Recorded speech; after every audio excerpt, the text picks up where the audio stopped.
どうも、腹声の高手です。ですね、今、小よりを使って、くしゃみでいろんな感情を出したいと思います。では、いきます。喜怒哀楽でいきます。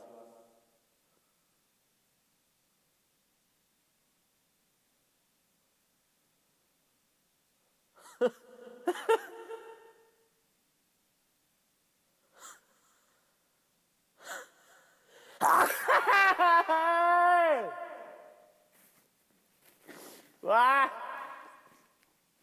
今のはでかかった。痛い痛い痛い。くしゃみしすぎてもう体しびれてきたよ。もうやばいわこれ。はい、次、悲しいやつね。